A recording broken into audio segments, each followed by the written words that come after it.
morning, ladies and gentlemen. Welcome to day 3 of this conference.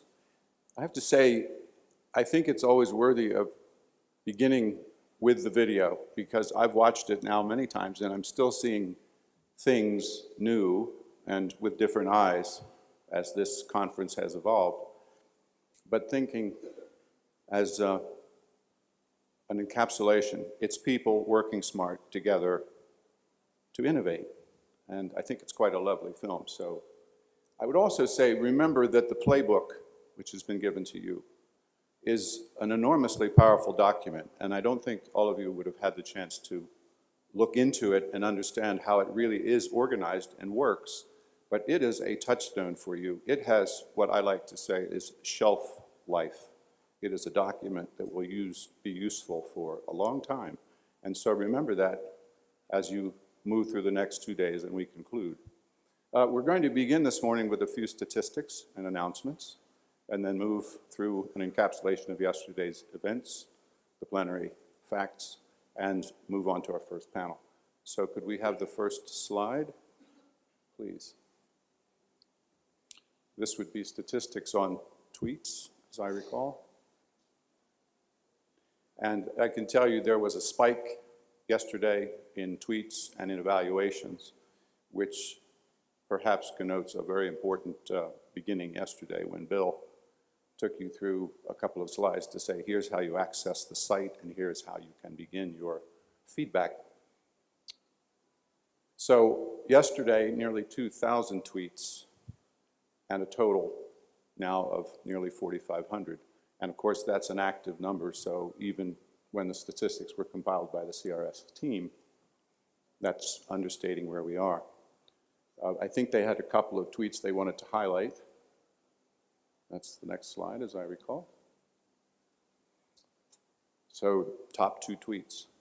Now, I'm not privy to know how they decided on the top 2 tweets, but you read them and decide for yourselves. Connectivity being our theme, it really carried beautifully through the plenary, we thought, and into the breakout sessions. And there are the winners for numbers. So get busy, because again, this is such an important interactive opportunity for you to give real time or near real time your impressions of the value of the presentations. And that only makes for a better crowdsourcing purpose to improve the conference and look forward to next year and having you here to be even more involved. I think, I don't know that there's a slide for the evaluations, but I was told we're at nearly 200 evaluations. We need more. And so that is a bit more deliberate process, but go into the website, go to the individual speaker or breakout session speaker, and please give us impressions in your evaluations. That's it for first phase. Now, as we did yesterday, I'll just to give a few points about the highlights of the plenary we felt were important. Darrell Owen began for us focusing on the connectivity theme very specifically, and he pointed out a certain disappointment that the Sustainable Development Goals did not embrace ICTs in depth and broadly, as we might have expected.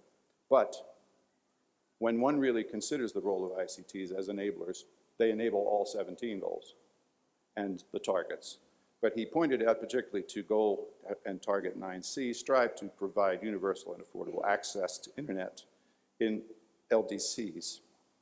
But then he pointed out that this examination of LDCs really must look carefully at the least connected countries specifically. Because the next 1.5 to 2 billion people in the middle will probably be carried very well by the momentum of ICT and internet diffusion that we're already seeing. We must pay more attention to the bottom billion people who require access. And he left us with a final slide of essential elements: connectivity, a source of energy, electricity; the content, which is so important in engaging people more widely; the local content in language, gender inclusion, marginalized people; and of course adoption, which requires training. And those themes carried through. Philip Tingo from the Vice President's office pointed out the 5 Ps of the SDGs: people, planet, partnership, prosperity, and peace, which are complementary points to the SDGs, and also the 3 pillars of the SDGs: social, economic, and environmental imperatives. He mentioned the national partnership here on sustainable development data in Kenya. He also mentioned the open government partnership globally, which includes major countries, and there is a toolkit being developed by 5 African countries, which is quite important for the purposes of the open government partnership. Gary Foley from International Telecommunications Union had a distinguished group of panelists speak to the SDGs and really how one builds a value chain through the SDGs to the citizens who really need to be involved in the internet world and the knowledge society. We know that private companies are looking to build their business models to more closely align, with the SDGs. We know that universities have an important role to play widely, not only collaboratively, but also in bringing research capacity and harnessing, if I may say so, not only distinguished faculty in this enterprise, but also the next generation, the students, who, after all, as digital natives today, are already interconnected much more robustly than we older people, like me, were in that phase of our careers.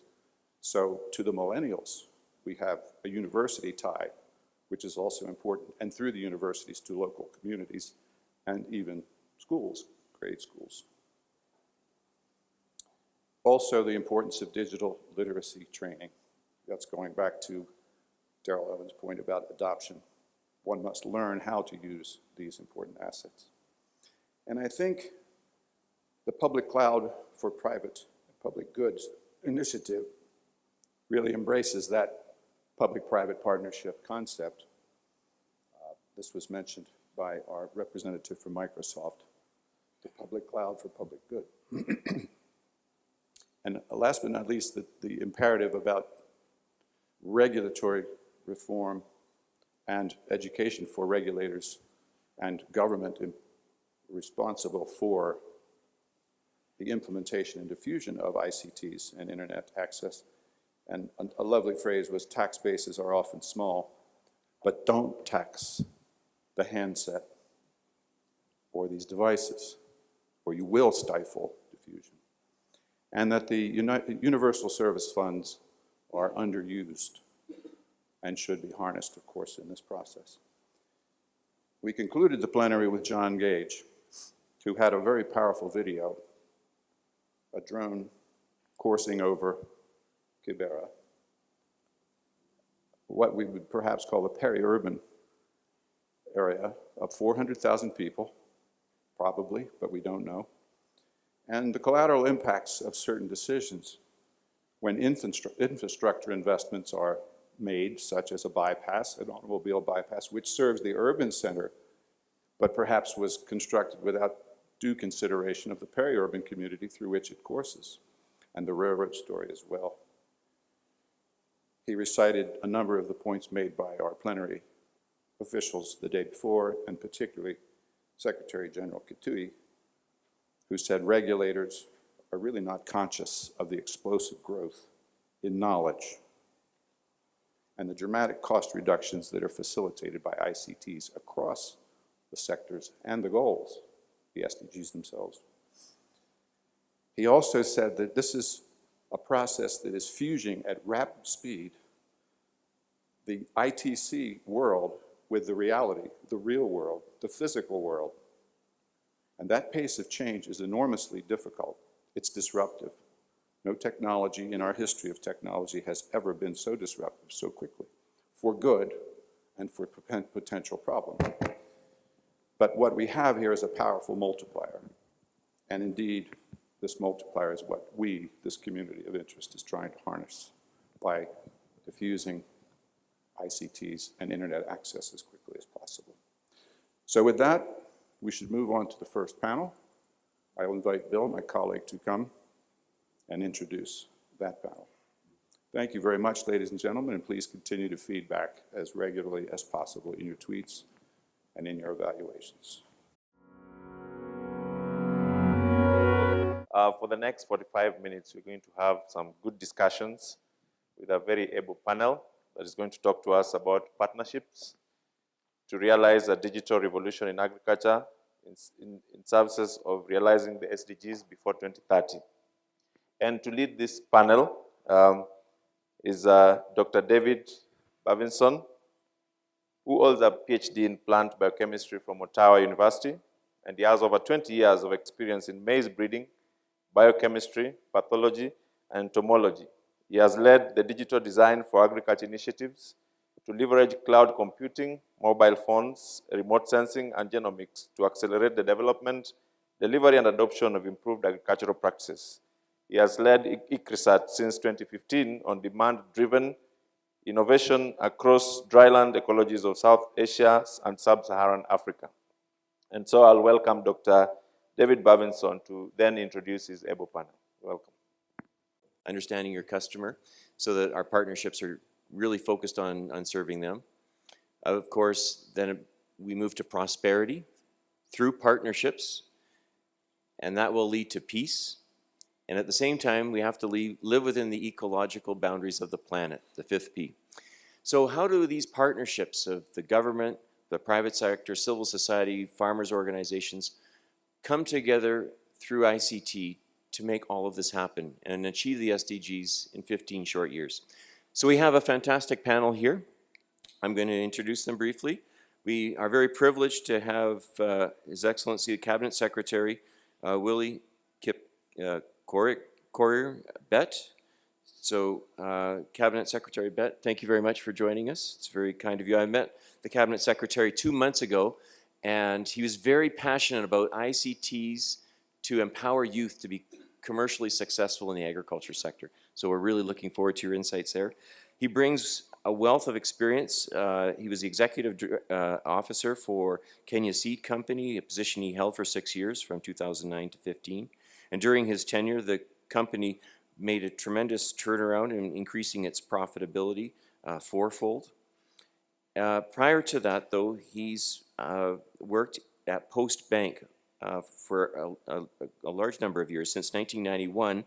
And during his tenure at the bank, he defined several achievements.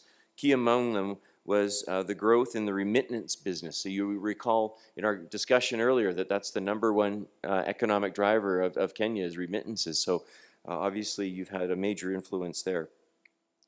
And also developing expansion of financial services products. Just before the session came in, he also told us about his experience with M-Pesa because he was involved in that process, and it was a very exciting time. Mr. Bett holds a Master's of Business Administration with a major in Marketing and a BA in Economics and Sociology from the University of Nairobi. Mr. Bett has served on a number of boards, including the National Biosafety Authority, a very important authority for regulating genetic resources, amongst other issues. A member of the board of the Kenyan Agricultural Research Institute, KARI, chairman of the board of governors for Captel Boys, as well as the Kapsabet Girls High School. Also, he's the vice chairman of the board of the Seed Trade Association of Kenya, member of the project steering committee for several projects, including a very important one on double haploid technology. And he's a professional member of the Kenyan Institute of Management. So, Cabinet Secretary, a warm welcome to you and thank you.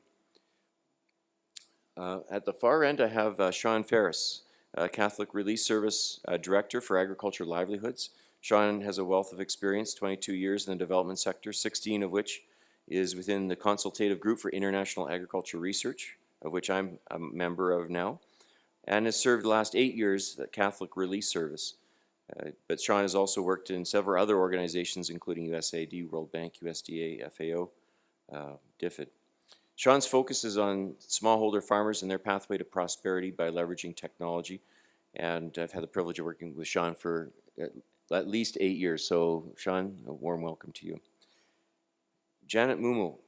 Janet Mumo has facilitated the establishment of Kityu Development Center, and has also been involved in the formation of several other organizations that are really focused on community-based groups, especially empowering women to be commercially successful. So a warm welcome to you. And our last panelist is Zebby Simiyu. Zebby is working with Good Neighbors. She's the Executive Director of Good Neighbors Community Development Initiative based in Otwoma County. It's a farmers group that is really focused on horticulture production and, again, empowering smallholder farmers, especially women, to be commercially successful. Betty has also been involved in several other organizations and such as the Good Neighbors Company, as well as other organizations in empowering communities to be commercially successful. So we have two community-based organization leaders. We have a leader in the government, and we have a leader in the IT sector for civil society through Shaun. And so our questions are really going to be focused around how do we leverage partnerships for prosperity. And we want to go through and talk to each of the panelists, starting with the Cabinet Secretary, on what we see as the best practices for partnerships and how can we unlock those partnerships through ICT as an enabler for integration, coordination, and ultimately delivering prosperity for the poor, especially the rural poor. So, Cabinet Secretary. Thank you very much. Let me take this opportunity to thank the team here for inviting me to be part of this session where we are discussing partnerships, we are discussing agriculture, we are discussing ICT, and we are discussing development goals. What a combination. As we talk of partnerships in agriculture, for a long time, for those who have lived in this country, agriculture has been a preserve of the government. Government has basically been driving, investing, and ensuring that agriculture moves forward. But it has really come to a serious realization that participation of agriculture by government alone is not going to be sustainable. And therefore, partnerships, especially with the private sector, is key to move this sector forward. And ICT is going to play a very important role by bringing in the public sector, the civil society, and the private sector to come together in leveraging on their activities to move the agricultural sector forward. From the government perspective, what we are looking at now is how do we link the private sector, the civil society, and other players in the sector so that they can exploit their potential to contribute and ensure that the agricultural sector moves forward. Here, I am talking of situations of linking finance to the sector. I am talking of situations that linking technologies from the designers and the research institutions into the agricultural sector. Here, I am talking about the extension service. How are we going to ensure that extension service is provided to the farming community using the various players in the country to ensure that every one of them contributes towards moving agriculture? Civil society has a major role to play in mobilization and education. How can we direct that effort towards ensuring that we mobilize, we educate, to ensure that agriculture becomes a major contributor, knowing that agriculture is the greatest employer in this country and in Africa. The majority of our population stay in the rural areas. The average age of a farmer in Kenya now is 62 years. The only way to bring in the young people into the agricultural sector is by ensuring that ICT becomes a central component so that agriculture becomes cool. There are other names other people are using, but I would rather use cool so that the youth really make sense out of agriculture, because we want to portray agriculture as a business, not as a way of life. And so for us, we see ICT as a major player here. In this country, we are lucky to have an extremely innovative mind. We see the implementation of M-Pesa, which has come in handy to ensure that we facilitate some of the agricultural activities to take place more faster. Payments, input payments is now being transacted through M-Pesa. We have other ICT developments, which is really helping in the sector. Things like iCow. You must have heard of iCow, where to know more about dairy, you just log in into a platform and get to know how you can mix your feeds, how you can do your breeding, how you can access markets as far as dairy products is concerned. We have other platforms, like in the ministry now, we have developed a platform where we are calling it e-extension. Here we are facilitating farmers to get every information which they would require, depending on which value chain they are involved in, by logging into that platform and querying what do they want to know. Is it the inputs? Is it the type of seed required? What type of chemicals to use when you are confronted with a particular pest? And we see also technology in agriculture in terms of ICT being very critical because it helps to alleviate the shocks. Look at situations where forecasting is supposed to happen. ICT and partnership with other players like the meteorology department is now in a position to help identify the possible trends in climate, which would help in the agricultural sector plan better, and it will involve policy in terms of data collection, so that as government we get better prepared to know what we need to do going forward. And so these partnerships and partnerships in the area of ICT is really critical, and government is really investing. We have realized as government we have no business doing business. What we need to do is that we want to involve the private sector. We want to mobilize the civil society and everybody to contribute and do their bit. In this way, we will be handling the SDGs.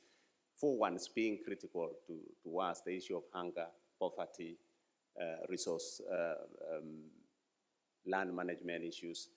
Definitely, when we manage and we partner, we are sure that we will go a long way in ensuring that we achieve the SDGs as defined in the UN. Thank you.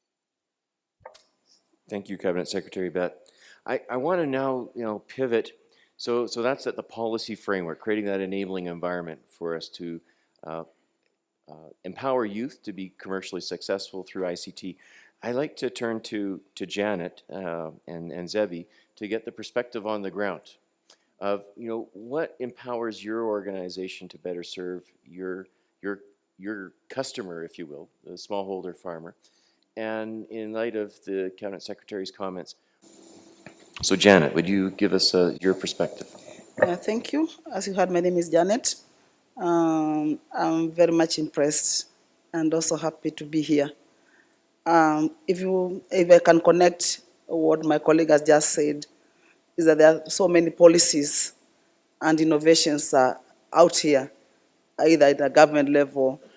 And when you look at the community level, probably they are not aware of what is happening. So our role as community-based organizations is to get that information, translate it in local language, and post it to the communities around. And this service that has just emerged, the WhatsApp. I think every community has a WhatsApp, has the smartphone that you can get the WhatsApp and send the messages to that. That increases the partnership. And when you act as a link between the partners and the communities, then you need to get the information, both sides, from the community to the partner, and also from the partner to the community. So the comment was made, we're transitioning from an analog to digital. So your comment about translating and posting the information, I think, is important. That, there is a period of transition as we promote digital literacy within the community and how to access these new tools and knowledge through mobile technology and other means. Can you, maybe I'll turn to Zebby, just if you could build on that, Zebby, but what are you doing to build capacity of your community to take advantage of ICT and the knowledge that can be extracted from them that positions them for success? I thank you for this opportunity again. In Good Neighbors, what we do, we use mostly M-Pesas, and there are some other packages on, what do you call it, Safaricom, agronomical packages. So when we retrieve such information, you are able to translate to the farmers the latest information, agronomical information on Safaricom, what do you call it, servers. And then we use it at least to help farmers to get the latest information. And then things like M-Pesas, we advise our farmers to use them, especially on marketing. We are linking them to markets where suppliers will pay through M-Pesa, and then you give to transporters the produce to deliver.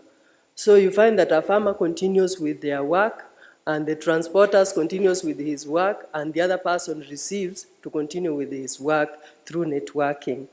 So ICT has improved our agricultural sector in a way that even the youth are getting interested. You know, it helps them to look at it differently, the way from the old times of looking at agriculture as punishment. Now they are looking at it as an agri-business that they can venture into and make some profit from it.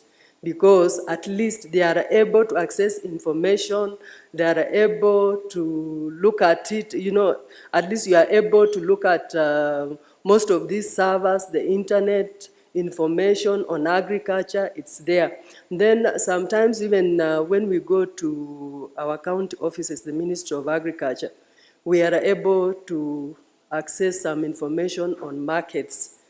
And you find that they have a chat, they have a server where they retrieve information on markets. So they introduce to farmers on how to access those servers. So it has helped agriculture in a way, that in the growth of agriculture and in changing attitude towards the youth. Great. Thank you, Zebby. Shaun, I want to pivot to you, and you've been working across this whole spectrum of working with governments at CSR, but also working with community-based organizations. I know you're very passionate around capacity building in order to unlock people's full potential and how technology can support in that. Maybe you can explain what you've seen evolve over the last 8 years at CSR with regards to the application of these technologies to empower capacity building and as you mentioned, give agency to the partners that you've been working with in the past. Right, well, thanks very much. I think as the Minister said, what we've seen over the last sort of 15 to 20 years is a huge transition in the types and the detail of the partners that are working in the agricultural sector. And I think this kind of mix of the government setting up the sort of enabling environment, you've got civil society, which is bringing, I think, a lot of new ideas and different ways of doing things. You've got the private sector now who's coming in, actually at many different levels, whether they're providing finance or actually providing the applications that allow us to do things. And then we've got all the educators, the university peoples and the other peoples that are really improving the literacy and numeracy of everybody in the community. And what we've seen in terms of this incredible technology wave is that first of all, we were very good. We've gone through this incredible education process ourselves of learning what are the sorts of technologies that are really relevant for us as an organisation so that we can help our clients. What are the type of technologies that are scalable for us, because there's so many different technologies. And then are supportive for us. And then we kind of transition that down the pathway, if you like, through the different partners that we work with to get to the client. So we have many partners from the church, from government, from other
Thank you, Shaun. Yeah, I do the same thing. I go on YouTube, but I look for the most popular videos first. So I'm going to open it up to the audience in a minute. So please formulate very crisp questions or comments around how do we leverage ICT to enable partnerships to better serve the poor and to realize the Sustainable Development Goals. But let me just first summarize a little bit what we've said. First, I think there's strong alignment from the government through to the community-based organizations, and we're seeing, you know, an evolving role of international civil society organizations like CSR as they, the Catholic Relief Services, as they themselves figure out how to use these technologies, translate that and bring along their partners in this journey of discovery and using new technologies to serve development. But I think you mentioned a few really important points here. One is the technology has to be relevant. It needs to solve a problem. Your example, the washing machine, was a good one. It needs to be simple, especially as people are new to a technology. It needs to be accessible to them. And so as we either formulate policies, technologies, or partnerships, we need to be keeping that in mind of who is our customer and how we best serve them. And it needs to be affordable. I think this is one of the big challenges. And what was actually the spark for this conversation is how do we make partnerships sustainable, especially when we talk about the private sector. And unfortunately, we weren't able to get a private sector representative here. But I think for them is, you know, we're really trying to think through the business model for these partnerships. And it's not a trivial question. And so as you formulate your questions, I would throw that out to the audience is, when we look at these diverse partnerships, how do we make them sustainable and scalable? And what are the recipes of success if you've experienced that success in your organization, and especially interested in hearing from private sector organizations. Any last comments before I open it up to, is that a fair summary of our comments? So I'm going to open it up to the audience for questions. If you're not comfortable raising your hand with a microphone, I'll look at Twitter as well. We have first question here. Hello, my name is Catherine Clifton. I'm with ICARDA, which is the International Center for Agricultural Research in the dry areas. That is unfortunately not concise. One of the things I'm looking at is outscaling and how you can use large companies to do that.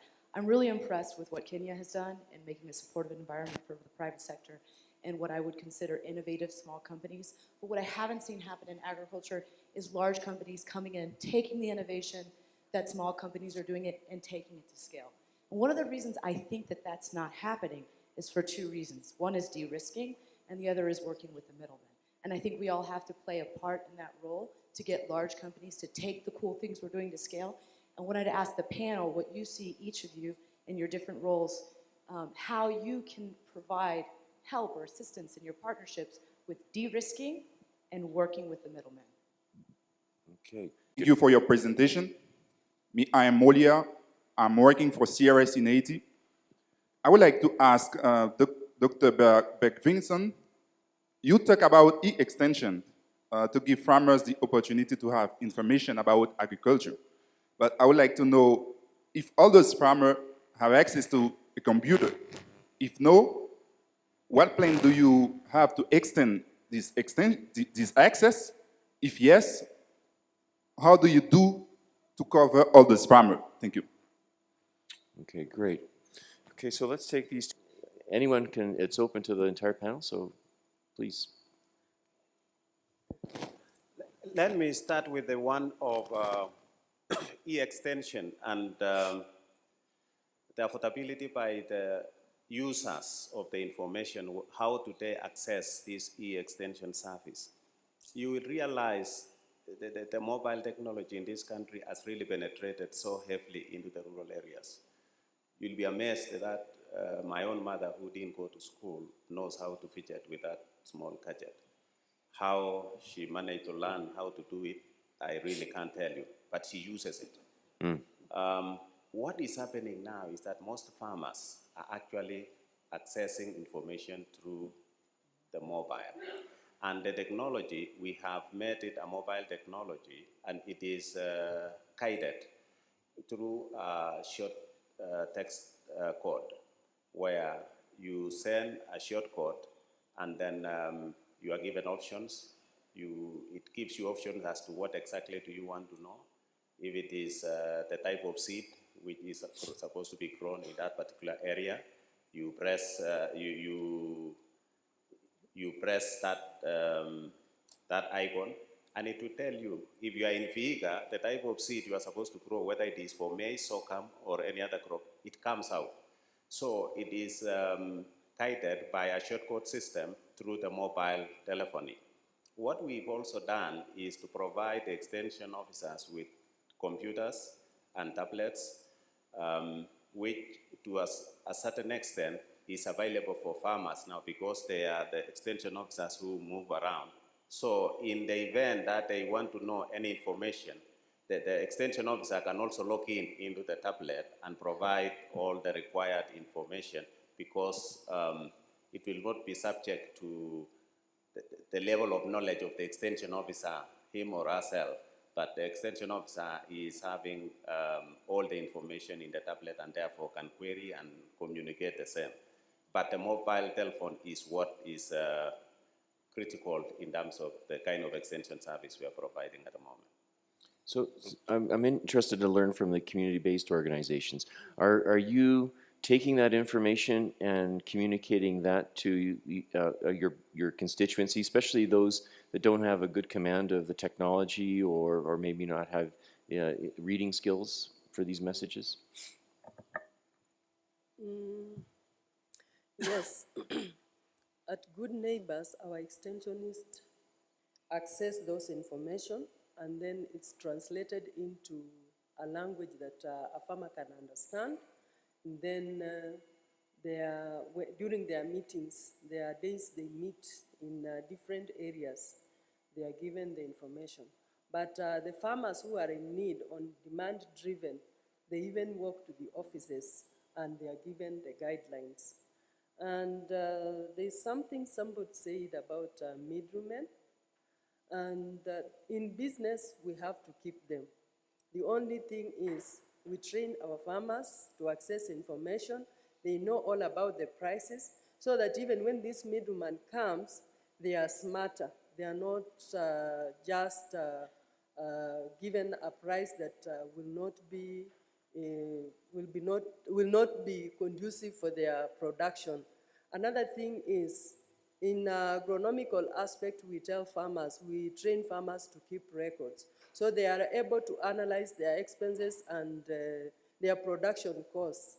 And when a middleman is coming with a price, we already, like I said, there are Safaricom sites, the mobile sites, where every day you are updated on prices, all the markets from Nairobi, Mombasa, Eldoret, all the county markets. We are updated every morning on prices of different commodities that we are producing. So our farmers are updated whether the price of tomato is 6,000 per crate that day. So if a middleman comes and the crate should be of 64 kilos, not a crate that is going to be extended and be 101. So we are trying to train the farmer. You empower the farmers, but the middleman is there to stay. So let him come and do business, but good business. So in India, we're seeing an evolution of the middleman to use technology to reduce the transaction costs. And so more of the value goes to the farmer and higher quality produce to the consumer. So I think this is where ICT is starting to play an increasingly important role in actually reducing, if you will, the leakage associated with very complex long value chains of which middlemen are a part of. Other questions from the audience while we go on? Just to say about the role of companies. Around the world, there is huge pressure on the major multinational companies now to show that they are buying products in a way which is fair to people, which provides much greater equity. And the modern consumer is a very sophisticated person. They want to know when they're buying a product, they want it to be very high quality, they want it to be safe, but they also want it to be done in a way that gives the farmers a living income at the same time. Now, it wasn't very long ago that most companies had no idea really what the profit margin of a farmer was, a small-scale farmer. And so they could kind of claim that they're paying what the market price is. And there wasn't very much you could say about that. The fact that we now have this, the market price information coming out of the, local markets and major markets within virtually every country in the world now means that consumers can see what prices are. We're increasingly seeing that the extension agents, they're not just telling farmers, grow this new variety, they're sort of saying, which variety and which crop mix is going to make the best profit for you. So we're getting much richer data about costs of production and profitability at the farm level. I'm really encouraged to hear that that kind of idea is really starting to be, engaged by the farming community. But the fact that you have these now pockets of quite dense information means that the people at the top of the companies have got line of sight all the way down to the farmers. And so they're now sort of taking decisions to make sure that a reasonable amount of profit gets down to the farmers. And that process of having better information about costing, about production levels, that starts to de-risk agriculture, which by its nature is a very risky business. And the biggest failure I think that we really have in agriculture is the lack of finance going into the agricultural sector. That's been one of the real inhibiting factors, I think. And the fact is that most banks also have very little information about the agricultural sector, so they tend to invest in other sectors where there's more information. The more information we can get to the financial sector, it encourages them to start investing in this sector, and I think that's going to be, that's our big challenge for the next 10 years, is to get sufficient amounts of data to the finance teams for them to be able to start making those risks, and quite frankly, investing in insurance, which every farmer in the developing countries have, and that's why they can spend a lot of money to, to have these very sophisticated farming systems. Smallholder farmers carry virtually all the risk at the moment. And, we've got to find ways of helping the financial sector have enough information to make the right bets so that they can de-risk that sector. And that really is, I think, a critical area where data and forecasting is going to make a huge difference. And we are a long way from solving that, but that's a big challenge for us. So I'd be interested, maybe turn your microphones off if you're not speaking, but Cabinet Secretary Bett, given your background in finance, can you turn your microphones off if you're not speaking? If your experience in the financial sector, this issue of managing risks, incentivizing partnerships, can you share with us some of your thoughts how the ministry is creating that enabling environment for sustainability, especially for the private sector to invest in agriculture? Thank you very much. Investment in agriculture has been viewed as a risky business for a very long time. What we are doing now is how can we make agriculture an investable venture for the private sector? And we have come out in a very strong way to ensure that we mitigate some of the risks which the private sector perceive to be existing in the sector. One way is guaranteed mitigation of interest in the commercial banks. What we have done is we have come up with budgets as government and given commercial banks some money which would cushion them on the matters of risk. So, because one of the major problems in the agricultural sector is they may not, especially borrowing by the farmers, they may not be able to access loans at higher interest rates, and therefore the commercial banks then become shy to lend them at rates which are... So I've seen ICT being used to actually help banks better know their customers and give them more confidence to make loans either to individuals or to companies. Are you looking at that? So what is happening now is that ICT, we are using ICT now to bring in the issue of insurance. We are bringing in insurance, especially in the livestock sector, to identify and see at what point is livestock herd in danger, so that the commercial banks can be able to lend to the livestock producers without much problem, because the reason why they're not lending is in the case of drought, the farmer will lose the livestock and will not be in a position to pay back. So, but the insurance component has been brought in, which is satellite enabled. So any other given time, farmers are paid whenever weather changes exist. And that has given a level of comfort to the commercial banks. And we see a lot of banks now extending loans to the pastoral farmers who are keeping animals. So this digitalization has helped in bringing out absorbing shocks, especially where it comes to natural phenomena. And we are still piloting it, but we are seeing the potential in that area, and we're extending it even to the crops, where we have also installed weather stations, which is ICT enabled, say that it can capture the pattern of weather, say that if the amount of rainfall is not enough, it triggers payment.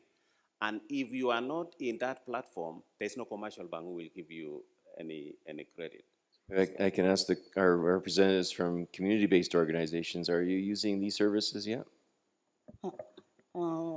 Not yet using what he has already said, but I say that the use of ICT at community level, it's paramount actually.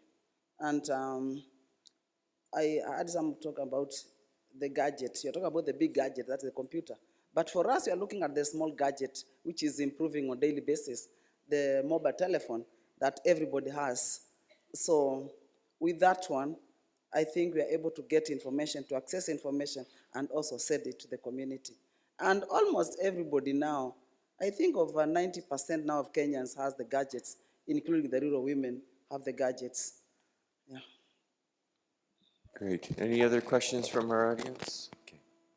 Please stand up so the microphone can find you.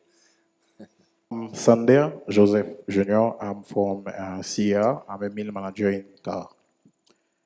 How do you take into account the climate change while you're building the partnership? Because you talk about financial sector as a risk for the next 10 years, but climate change also is a risk actually for the agricultural sector. How do you take into account the climate change while you're building this partnership? So I'm going to have a crack at that one. ICT to de-risk agriculture, or at least manage risk in agriculture. And it was interesting, the hackathon involved partnerships with Microsoft, a US-based company, Aware for the weather data, an incubator called T-Hub, and ICRISAT. And we had 100 participants, and these groups were mixed. We had programmers, we had farmers, we had domain experts. And the winner was announced, and it went on Twitter. And within 15 minutes, the winning team had a venture capitalist wanting to invest in that particular app. So I think this is how we're going to start to see partnerships evolve, is technology actually helping partners find each other to solve real solutions in real time that have real impact. And I think at the end of the day, that's what we're all trying to do through partnerships, is empower people to be prosperous and realize their vision of success. And I'll let the panelists speak, to that. But I think, I think everyone's aligned to that we're seeing an evolution of partnerships that is empowered by technology because we can find each other. We can align to shared goals. That's what the SDGs are for. But we need a framework. I really believe we do need a framework for partnerships so that we can work in a coordinated and concerted manner to take on these big challenges. So I think we've run out of time, so I left the moderator's prerogative to answer the last question. But I just want to thank all of our panelists for taking time and offering diverse and insightful perspectives to this important issue of partnerships in achieving the SDGs. So thank you all.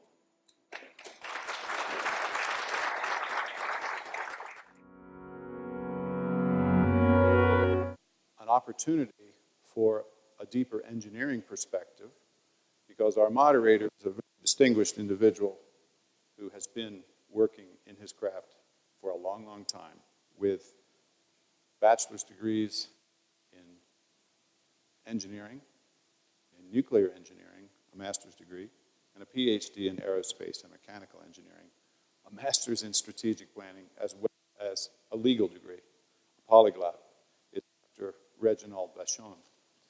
And Reginald has worked in the private sector, DuPont, Thiokol, and Hayes Aircraft. He has been a university professor distinguished professor and recognized. He taught at Purdue, he taught at Georgia Tech. He also worked for government, the United States Department of Energy, the United States Department of Homeland Security. So we have an opportunity to really hear from a man who's a Renaissance engineer, if I may use the term. Reg is also a senior board member of the World Federation of Engineering Organizations, which he represents here today, a vice president for North America of the Pan American Union of Engineering Organizations, and a member of the Pan American Academy of Engineering, as well as the International Nuclear Energy. Thank you. Well, with all of that introduction, I still had to turn on the microphone. Thank you, Andy. It's a pleasure to be here with you this morning. We have a panel of three. Unfortunately, the Minister of Education and Science and Technology for Kenya has been delayed. But nonetheless, we have two distinguished panelists who will present interesting views of how we achieve smart cities, and I should say smart communities. And before we start, I'd like to place this smart communities, smart cities in context with the SDGs. And if I'm doing the slide projector correctly, this is our session.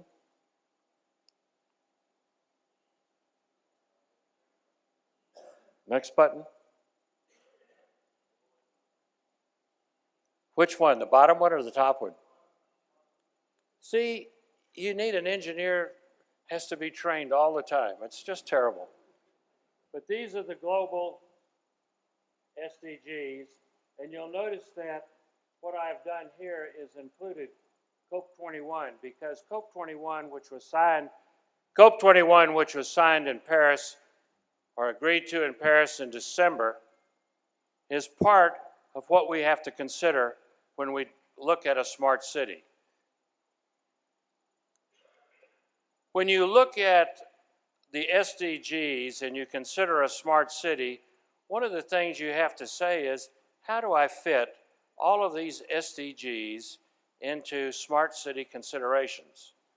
Relying on a background with NASA, I'm introducing to you a very simple concept, a logical concept that presents a map for going from left to right to develop a smart community. And as you see, what we have done is we have on the left the objective, a smart community. There are many requirements to achieving a smart community, as you see, that I've listed some. Water, energy. You can read them and you can add to them. And in the parentheses, I have placed the numbers for the SDGs, because this helps me understand where, in developing a smart city, an SDG might be considered. And if you'll notice along the top, there are constraints and criteria. Some of these constraints are externally imposed by the environment, by law, etc., while some of the constraints are imposed by the person or the individuals working on the development of a smart city. And also included in those constraints and criteria are SDGs that are applicable. Then you go to a trade-off and you reach a solution. So I present this as a simple model for thinking about developing a smart city and including the SDGs. Now, when we think of smart cities, we know that as we go forward in time, that it's estimated that 85% of the world's population is going to be living in a city. But that doesn't negate the fact that a city cannot exist without an interaction with the rural and the peri-urban communities. So there's a symbiosis of these three things: rural, peri-urban, and urban. And if you look in the middle, we have depicted the earth with the internet. because the internet connects each of those communities with each other, as well as connecting those communities with the world.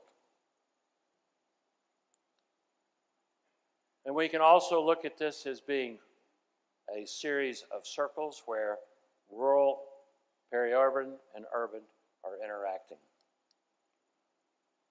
And as we've seen in many of the presentations across the way, we have satellite sensors that are generating data.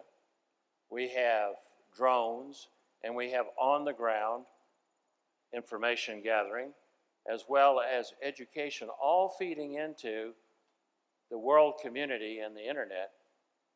And we have to take those data and translate them into information so that we come up with the rural, peri-urban, and urban symbiosis that leads to a better world for all, consistent with the 17 SDGs and COP21. The panelists are going to give specific illustrations of this symbiosis and why things are so connected, as we all know from being at this conference this year. David Gadsden with ESRI is director for the nonprofit sector, and David leads the ESRI's nonprofit sector which supports nonprofits, foundations, and international organizations globally. He's also the administrator for the Nonprofit Organization Program, which aims to empower nonprofits around the globe with ESRI technology. He has a BA degree in geography. He's been with the Peace Corps from '96 to '98. He joined ESRI in 2002, and he is a technical advisor to the Bill and Melinda Gates Foundation. He will be our lead off, and then John Garrity, who is Global Government Affairs and Technology Policy for the United States. John Garrity is Cisco's Global Policy Advisor in the Global Technology Policy Group, managing government and policy research. And he is responsible for data-driven analysis on broadband connectivity issues, contributing to the expansion of fixed traffic internet governance. He has participated in the World Economic Forum, the UN International Telecommunications Union, the World Bank, and he's frequently a speaker on ICTs and growth across Asia, Africa, and the Americas. He's been with the U.S. Federal Trade Commission, and he has many other attributes. But I'd rather have them talk with us and share their information so that we can optimize the questions from the audience. David, would you like to start off? You want to come up here? Well, thank you. It's an honor to be here with you. A real pleasure to be back in Nairobi. I was realizing on the flight in, my first flight into the city was 2 decades ago when I was headed into the Peace Corps in Tanzania. I've had the opportunity through my ESRI career to come back for a variety of different events and occasions, my favorite of which was my honeymoon back in 2002. So a lot of great sort of memories of this city and the region. I've been asked today to focus on the use of mapping technology around this concept of smart cities and smart communities. I'm going to try to unravel that concept a bit, look at a key case study that we're very excited about that I think represents a potential future for how these sort of urban systems might relate to your work in the international development sense. And again, it's just a great pleasure to be here. If you're not familiar with ESRI, we were founded in 1969 as an institute to advance geographic science.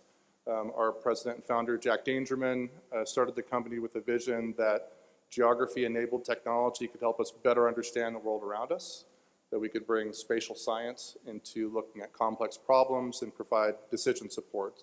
And that's really occurring all around the world at a tremendous scale at this point. ESRI serves over 350,000 organizations around the world, over 5,000 nonprofits, And that really the origin of the company and the mission of the company was about a better world. And so it's a pleasure to be a part of this organization and to try to do my best to help connect you with what we can offer here at Esri. So when we think about the use of mapping technology for sustainable development, this is already occurring all around the world, across many sectors, by many different types of institutions. The opportunity of the SDGs is to help provide a common framework that we can take this work and help bring it to scale. And that's really what my team is focused on. We've worked on some amazing projects over the years, hopefully with many of your organizations. But what we're looking for now are those common templates, those common repeatable patterns that we can help others learn from and to reduce the burden of adopting what can be complex technology. But the good news is that GIS isn't as complex as it used to be. If you think of Esri, you might be thinking about ArcInfo or a desktop tool called ArcView. That was sort of the mainstay back in the 1990s. Over the years, geodatabase and server technologies came on board. So by the late 90s, mid 2000s, there was a very robust enterprise-grade set of technology that large institutions were implementing for managing authoritative data, building systems of record to manage whatever they were responsible for. What changed over the past 6 to 7 years was the movement of all of that enterprise capability into the cloud. And what that's allowed us to do is have a single unified infrastructure that has all of the capabilities of an enterprise GIS, as we would call it, but one that organizations can subscribe into, can participate in this multi-tenant fashion, where they still have full autonomy to brand and protect and control their data within that platform, while also having the ability to share through open data and collaborate with other organizations, and really hope to focus on today. Some of you were able to participate in my session earlier this week, which was all about sort of this slide. If you'd like to learn more about our technology, we have 2 training events today starting at 10:45. One thing that's worth noting is that the adoption of this cloud paradigm is achieving a scale that is incredibly surprising to us. I mean, we've known for many years that the professional GIS community is robust and they're applying these technologies across a wide array of topics. What we're seeing today is that our users are storing over 5.8 million items in this cloud, and over 3 million of them are participating. And so the opportunity for your work is that means this is an unparalleled collection of geographic information that you can use to access and to enrich your work when you participate in this platform. But I'm here to talk about cities, smart communities, the relationship between rural and urban environments. And as I'm sure you all know, there is a focused SDG goal on this concept of sustainable smart cities and communities. So what is a smart city? And this is one of those kind of brands that we could probably debate forever about what constitutes a smart city. These are just a few ideas. Perhaps it's a safe city, a well-run city, a livable city, a city that supports innovation and economic growth.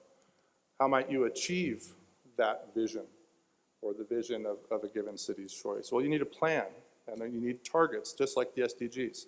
Perhaps it's making parking easier, using less energy, some of the examples that you see on this slide. And to achieve those, you need a system. You need a system of record, right? As the urban environment, as the authorities responsible for the urban environment, you need systems to monitor and make decisions, allocate resources, look at different planning scenarios, measure impact around those different topics. And these exist, again, in cities all around the world already today. What we're seeing increasingly, and what we've seen for many years, is that within a given city, each of those systems of record provide specific data sets that underlie the work across the city. So let's say that the transportation department owns the roads and the right-of-ways. That's their mission. And so they have a system to keep track of that. But that's not unrelated to what the planning department is doing, in that when a planning department makes a decision that will affect the population density, it's going to have an impact on the road. So if we go through public safety, transportation, emergency services, all of these entities within a city government must share at some level data. so that they're not running off different sheets of music and leading to conflicts. We know that still exists around the world. The good news is that the trend is towards more integration across those entities. What this new paradigm for ESRI is helping us realize is that we're not only able to help individual organizations or departments be more effective in their systems of record, but through that open data and sharing paradigm, that collaboration paradigm by which groups can be formed across organizations and people can participate in order to collaborate around specific topics, has incredible implications for cities in connecting across their community of practice, whether that is other levels of government, citizens, nonprofits, academics, and businesses. So the idea is that we could add to that system of record across the urban environment an engagement tier that then allows that community of practice to connect into the authoritative data coming out of the city to augment those organizations' work and mission. So it's providing basically a consistent baseline for a new level of collaboration and engagement. And that's what's happening today in the city of Los Angeles. So the city of LA is implementing what they're referring to as a hub or a geo-hub. This is a sort of a new paradigm for ESRI, and as we go and work more with city of LA around this concept, we're seeing the opportunity for hubs across our entire user community. Of course, with my focus and mission on your work, I'm thinking a lot about how hubs could be deployed across communities of practice across the nonprofit sector. So just a little bit of detail about the LA, what again, in their language, GeoHub. There are authoritative systems that manage different business units within the city. There is a portal that's for city employees to connect into the services coming across those business systems, as well as a public hub that you can, or portal that you can use to, as a citizen or as one of the partners, engage with those services. That platform then enables applications that can be developed in a consistent manner across that authoritative data to serve a specific purpose. And there's a wide variety of these. So another architectural view, all of those information services coming out of the city are available in a consistent way within an internal environment with four city employees. They're then spawning this public hub out in a variety of different manners through open data, which is wide variety of open formats that other applications and developers can connect with, APIs, app templates that can be configured or customized for different purposes. The other opportunity is to connect in a more of a direct partnership with other levels of government, and that may require or may require another degree of sort of security and partnership and data sharing to do that in more of a authoritative way as opposed to the public hub, which is just an open access to everything therein. Here are a few examples of some of the applications that are being developed where roads are being paved. We'll focus on clean streets in just a moment. All of the permits and activities that are taking place within a city. I'm not sure if you've heard stories along these lines, but in some cases in cities you'll hear of a road being paved to be dug up a few weeks later to put in a pipeline in this kind of tragedy. The app on the upper right sort of provides that transparency as to what's planned and what's going on where to try to avoid those conflicts. A couple quick screenshots of the LA GeoHub, some of the categories and applications that they're putting forward. The Clean Streets Index is not only providing a map of the city as to where there are issues with debris on the street, but it provides a crowdsourcing application so citizens can actually comment and provide pictures as to where they need to see trash picked up. Now, the great thing about this is this doesn't just bring citizens into the city's information system. There is a wide variety of nonprofits and partners and other organizations that are also working on similar topics. And so it provides that continuity across all of their work. A couple of just quick notes on innovation and some of the other things that we're really excited about. We're bringing a new level of three-dimensional procedural design to urban environments. This is through an acquisition from a Swiss company a number of years ago that basically allows cities to be generated based on rules.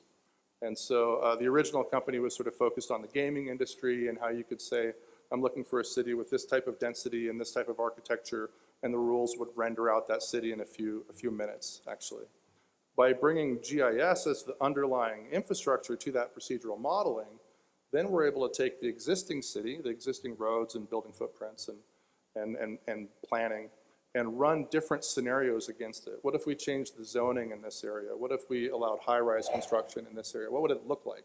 And actually to build that in 3D, sort of the future, let's imagine Nairobi in 2030, which we could render out in an afternoon with some dialogue and rendering of the tools, and actually go around and look at that city, right? Or share that 3D city as what's in the left-hand corner here, which is a three-dimensional web scene that you could put up on the internet and actually allow citizens to navigate through in 3D.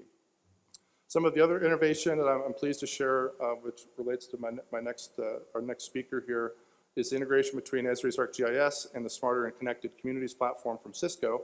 So this is some R&D, although it's absolutely achievable today. In the left-hand example, we're looking at dynamic street lighting. So by having smart intelligence into the lighting system, if there were a crime incident or a health emergency, we could actually lighten up that block and make the street lights come up brighter.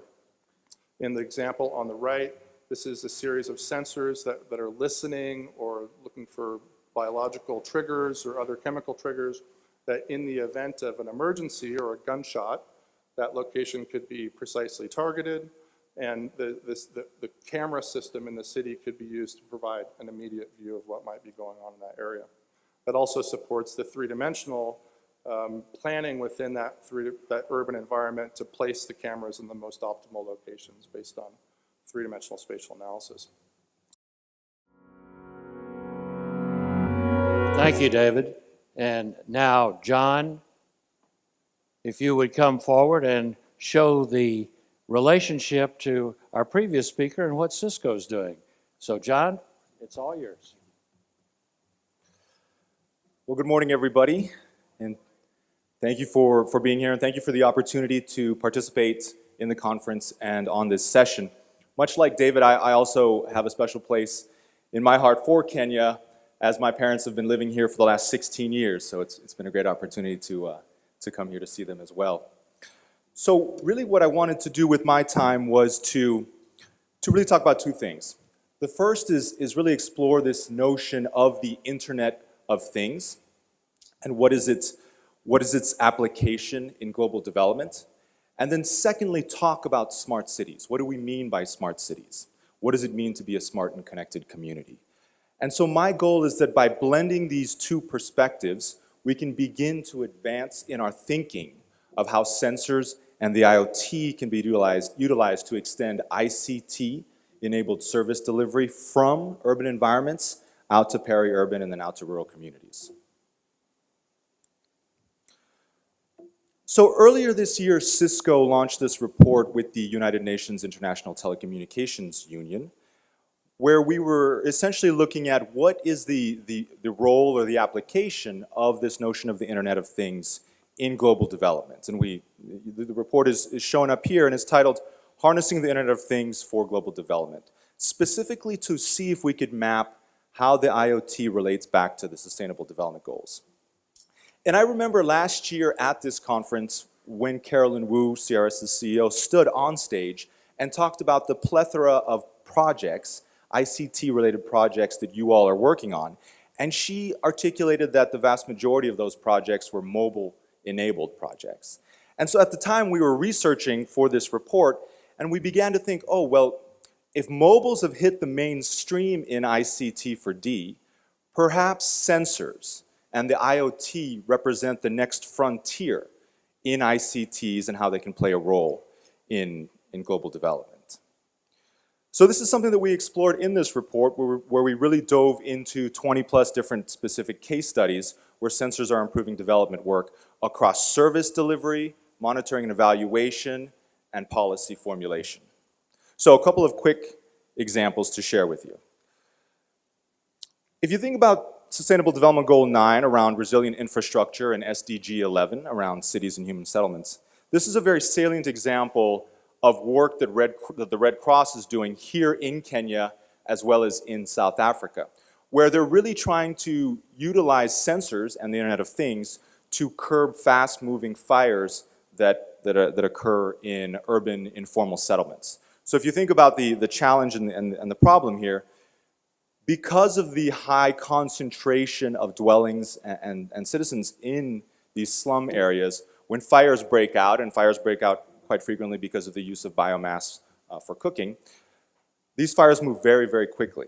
And so what the Red Cross did in a community-based consultation was try and figure out, okay, what are some ways, or what are some of the biggest issues that we could try and tackle? And one of the things that the communities have articulated is, okay, what can we do something about fires?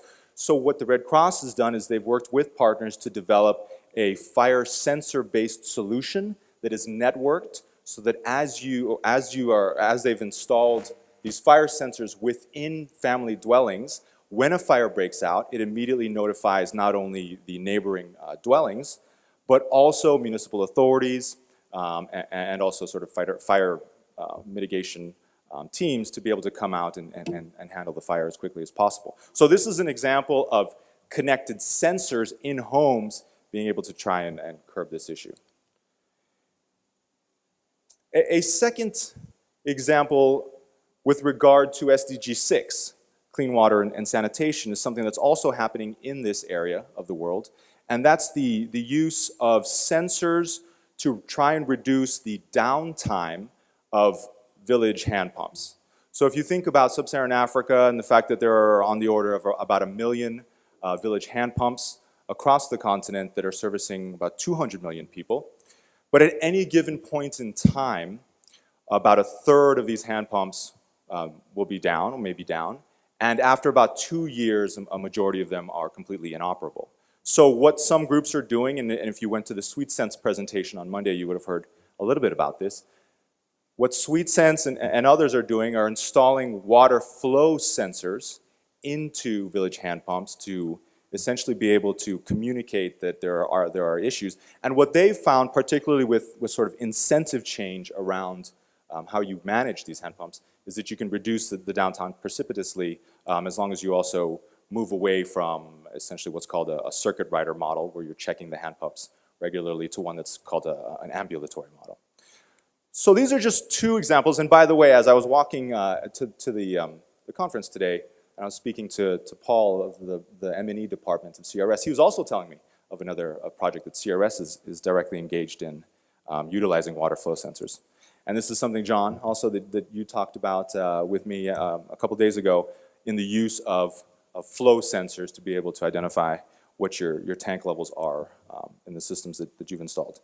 So there are a wide number of projects and applications that we came across while researching this report.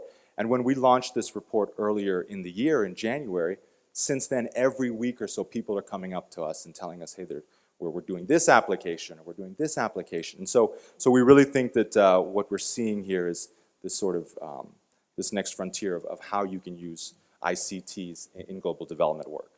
So the full report is listed here. It's cap sensitive.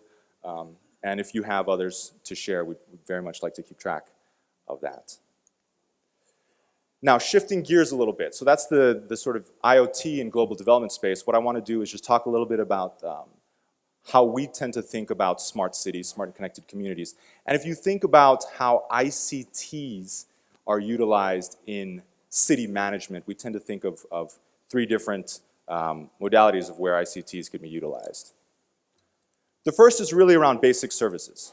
So these are services, whether or not they're ICT enabled, these are services that cities deliver to their citizens, right? These are things like managing the public transportation system, traffic management, safety, security, and municipal utilities. So there's not necessarily a direct ICT component. It doesn't have to be at the outset. And then there's online services. So these are sort of portals where citizens can engage directly with their government. So these are things like registration, tax payment, information delivery. And then there's back office sort of internal administration. So building out the network, this is sort of communication between departments and building management, et cetera. And then across the entire city, there's other aspects around infrastructure development, digital literacy training, skills, and building standards. So if we think about basic services, whether or not there's ICT enabled, whether or not they're ICT enabled, what we know is that it's possible with this smart city concept to improve the delivery of these services utilizing sensors and the IoT. So in the sessions that we had on Monday, we talked a lot about these different types of sensors, water flow sensors, river height sensors. There's sensors all around street lighting. Waste disposal is a big example that we see in smart cities, where you can also move or you can adjust the pickup of garbage disposal from one that's a circuit rider to one that's ambulatory. So you're only picking up, the city is only picking up trash bins when the garbage disposal units are full. And then a whole range, air quality around the environment, safety and security, where people are, and on, fleet management with vehicles. So it starts with these sensors, and these sensors have to connect. And if you're in an urban environment, there's a wide range of connectivity technologies available to connect from the sensors on up to some sort of a digital platform. And David talked about one particular platform that Esri's working on. So this is the urban environment. But what happens when you move from an urban environment out to a peri-urban environment and then out to a rural environment? There are a number of different challenges. This is the constraints issue that we talked about. And one of them is around connectivity and connectivity technologies. So when you're in an urban environment, there's a wide range of connectivity technologies, from wired technologies out to wireless. And the thing that we know about wired technologies, if you think about fiber or copper or coaxial, is that the vast majority of the cost of building these networks, about 70 to 80% of the cost, is really in the civil works, right? The digging, the trenching, the laying of the cable. So it's not economically feasible to try and build out this infrastructure in areas where you have very low population density. And that's also something we see with the new generation wireless technologies. So as you move out from the urban areas out to peri-urban, out to the rural areas, there are trade-offs in terms of what you can utilize in terms of connectivity technologies, and then trade-offs in capacity and cost. And we can talk about that in specific detail. So to end, we're still at early days, I think, in terms of the use of IoT in global development. We see a lot of activity in IoT in smart cities in developed city contexts, but there are a range of challenges that we as a community are working to tackle. And a lot of the conversations that I've heard this week are addressing some of these issues. So we tend to think about the challenges in these two buckets that overlap. The first is the sort of technical components, right? So if you look at the left-hand side here, there are still issues around reliability of IoT devices, of sensors, particularly if you're using them in harsh environments. There's issues of scaling, there's to a network. Power issues that there's been sessions on, connectivity. Capacity. Capacity is not just the capacity of implementing organizations to utilize IoT, but it's also capacity of the local communities to maintain some of these solutions. And there's IPv6, which is a big issue if we're talking about the billions and potentially trillions of sensors that we're going to see over the next few decades. And that's basically an addressing issue that's occurring. On the policy side, we talked, some of the sessions earlier in the week talked about are governments and regulators keeping up to the new innovations, and there was the great story of M-Pesa that the UNCTAD Secretary General talked about on Monday, where the regulator was very forward-looking. But this is a big issue as you think about the application of IoT and ICTs in other sectors, right? In healthcare, even in education. Who's actually regulating this, and what sort of mindset are they utilizing for this? Access to data, open data issues. There's been a lot of conversation around open data and cross-border data traffic as well. And then issues that sort of span both dimensions. There's the standards and interoperability issues. The SDG playbook points out that there's over 110 or so protocols for devices that are connecting to the internet. And so that's something that's that we're still working through.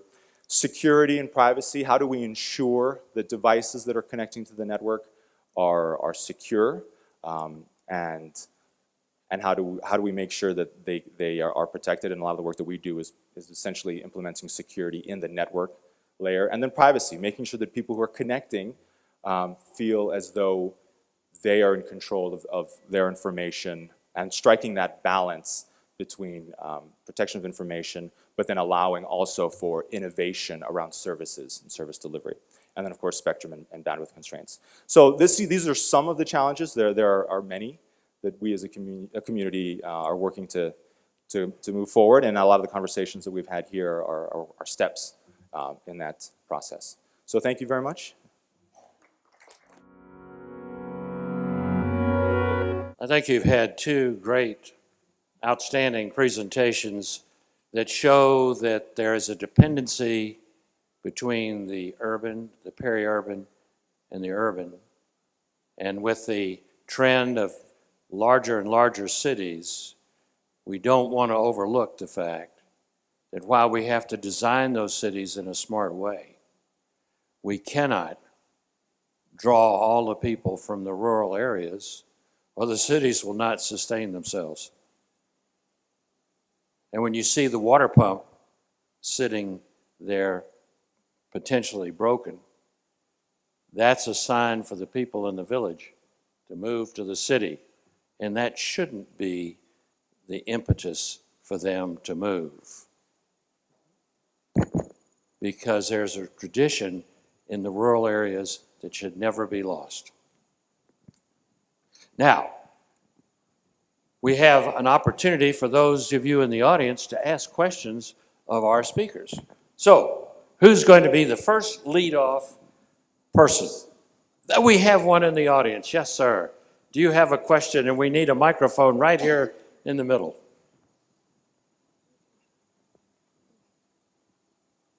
Sharma, I live in New Delhi, India. Thanks, David and Reginald, for very excellent session.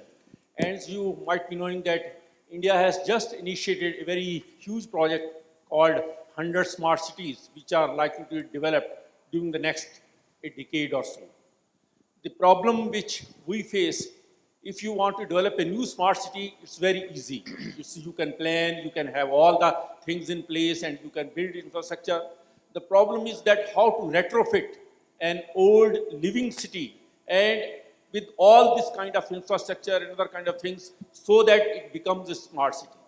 And then besides the GIS, infographics, everything, that's in place. They are incredible. But then there are other layers like the religious, the cultural, the ethical, and those kind of layers which need to be taken care of. Generally, when we say we have the city planners, they tell us, you move the road this way. But right in the center of the road, there is a small temple which cannot be moved. The road has to be moved, other thing. So how do you think that some of those issues, they can also be taken care of? And perhaps I'm sure ESRI might be, in contact with the government of India. But this is a real big challenge, how to retrofit old cities which have huge populations and how to make them smart, though their intentions. Then the second issue is for John as well. It's a great thing to develop those kind of sensors. But in most of the developing or underdeveloped countries, it's the sensors. Just if the fire breaks out in the slums, it's not the sensor concept, because you can immediately give a call to the city that there is a fire. It's more of the sensitivity. There is no place to move the fire engines to come to that slum and to take that fire. There is no fire hydrant. Similarly, in India also can say other things. When a water pump goes out, everybody tells the person, the sensitivity is not there. Sensor is there, you can say. See another kind of things. So how you can say those kind of issues they can tackle. Thank you very much. Well, David, I think we missed an opportunity for another one of our panelists with this gentleman, but please answer. These are very complex systems, right? And so I think that what's essential is that you have a sort of a common operational framework or a common view of the present and can sort of visualize the future. And what that means is you need proper accounting of where you are today. And I think the good news is that the proliferant mobile technologies, you've seen many at this event, the ability to, citizens as a sensor, either through photographs and social media or more elaborate phones, that's becoming very accessible for large audiences to be able to capture this sentiment about what matters, what's important, whether it's cultural, whether it's a needed community resource. So many examples I could think of, some work with the National Trust for Historic Preservation in the US around places that matter, that kind of thing in the cultural sense. I think when it comes to more advanced sensors and actually looking at physical infrastructure, some of the innovation around drones and UAVs are very important because satellite imagery, aerial imagery is very expensive. It serves a very important purpose, but it's sort of a limited one when you're working on very densely populated urban environments. Whereas some of the tech we've been working on around UAVs allows you to have a very low-cost drone, $1,000, $1,500, that when you fly it, you're able to take that collection of imagery and build a very high-resolution base map, and to use the overlap across those imageries to generate a three-dimensional model. That three-dimensional model can then be used in the GIS to sketch out different scenarios, and as I mentioned, to render those scenarios in 3D. And so I think that the full kind of cycle and the need is to connect those engineering and design and planning discussions with a view of what's coming or scenarios that are potentially coming to engage back with the community. Because I think that where things really fall apart and you have a lot of protest and civil unrest is when things come at the communities which are seemingly very foreign and not considering their voice. Thank you, David. Is there another question in the audience? Yes, we have a right here. Sorry. And the mapping and things like that. In some of the discussions that have been involved in the smart cities discussions is how do you skill people who are engaged in these smart cities? How do you get them on board on, it's not, the mapping and the sensors may be there, but how do you skill people to actually avail of the services or to design the services that will take place in the smart cities? So my question is, as you have gone through, and that might also require technology to do that, as you've gone through these discussions and in actually are designing these smart cities, even in a city like Los Angeles, are you also engaged with bringing people on board from a skill set point of view to actually be citizens of these small cities? John, I think you can answer that. Absolutely. Posed around technologies and what impact they have. I think one of the things that I wanted to stress is that even with this notion of the Internet of Things and connected sensors, just like every other ICT that we talk about and has been utilized in global development, sensors and the Internet of Things, these aren't silver bullets that are going to change the way people are living and live their lives overnight. And so with the example from SweetSense in what they're finding out with village hand pumps, and there's a lot of work also that was done at Oxford on this, is that you're absolutely right. The individual who is there, who sees that the pump is broken, they can immediately SMS and inform local municipalities.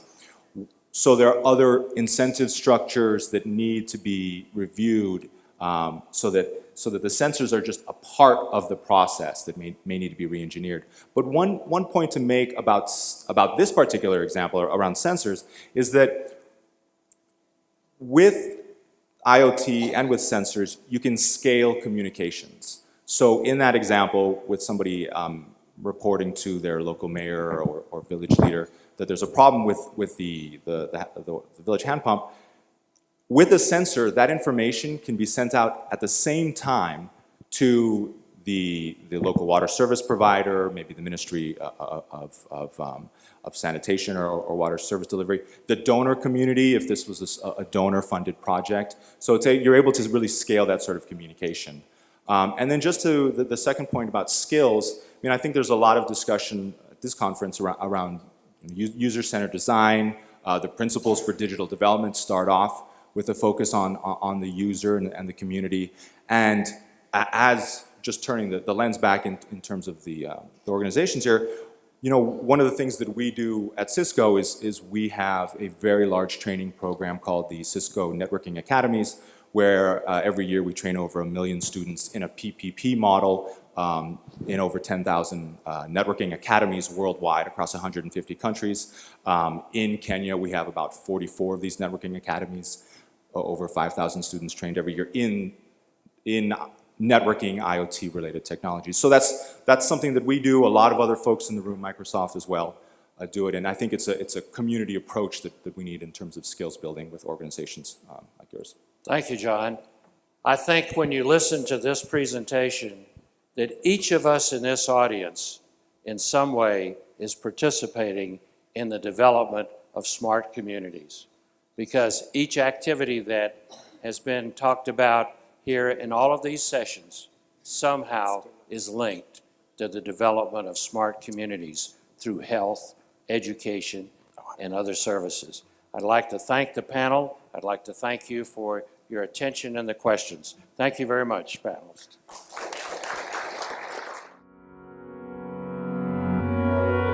Lauren Woodman, who is the Chief Executive Officer of NetHope. She drives the organization's aggressive movement to put advanced connectivity technologies in the hands of nonprofits, whose work can be magnified by its power. It's her primary goal to spark the tech world's interest in the NGO community and developing world of harnessing technology to advance humanitarian work worldwide. She has an entire career has been defined by the intersection of both technology development and policy driven by a passion to use technology to solve difficult international problems. With a graduate degree in foreign policy from Johns Hopkins School of Advanced International Studies, Lauren has worked in a variety of high positions in policy, the United Nations, as an executive on the Software Information Industry Association, and for more than a decade, running Microsoft Corporation's global education government programs, all leading to a leadership role in NetHope. So help me welcome Lauren Woodman. I want to talk today about why our obsession with data is the wrong one. We talk about data all the time, and we are absolutely, positively obsessed with data. And if you think about just the number of stories that have happened in the past 2 or 3 years, the number of efforts that we've had around open data, shared data, fat data, long data, it's a fascinating conversation. And I'm not trying to say that data isn't useful, it certainly is, but let's be really clear. All of us are obsessed with data. And we spend a lot of time thinking about what data do we need, what data should we collect? And I want to argue today that maybe that obsession isn't exactly the right one. And maybe it needs to be a little broader than what we've done in the past. Now, there's lots of data out there. And you can't really do a presentation on data without talking about how much data there is out there. So let me put it in context for you. Every day, we collect 2.5 exabytes of data. That's every day. Anybody know what an exabyte is? It's a lot. That's right, Jim. It's absolutely a lot. To put this in something a little more discernible, 2.5 exabytes is 2.5 billion gigabytes. So my laptop has, I don't know, 500, it's half a gig, I think. And so imagine 5 billion of those every single solitary day. That's a lot of data. When we talk about big data, that's big data, fat data, long data, that's all sorts of data. Depending on who you ask, we've probably created between 90 and 98% of all data, all content ever made in the last 2 years. So you think about the entire history of humans on this earth. All of that, 2% of everything we've ever created. That's a remarkable figure. This is a radio telescope. There's lots of these around the world. They run every night. They collect a bunch of data. They actually collect about a petabyte of data every night. That's 1 million gigabytes every night. And one of the reasons that we can do this is because so to put a petabyte in context, that's enough music to play continuously for 1,000 years. You think your iPod runs for a long time? Like, get a radio telescope collecting data. You'll be around, you'll be dead, long dead before your music is over. But one of the reasons that we can do that is because data is cheap. Storage of data has gotten cheap, really, really cheap. The cost of storing a single bit of data has fallen 60% every year for 60 years. Think about that for a second. I tried to come up with an analogy around, think back 60 years. What was the average house price in the United States? The average house price in the United States in 1956 was $54,000. In today's dollars, that's about $130,000. It turns out you can only do this level of decrease for about 6 years before they're paying you to take the house. And if you actually run that out for 60 years, you can't get a column wide enough in Excel for that number to show. But that's how much data has fallen over the last 60 years. So while we like to collect data, it's also really cheap for us to store it. So we keep it around.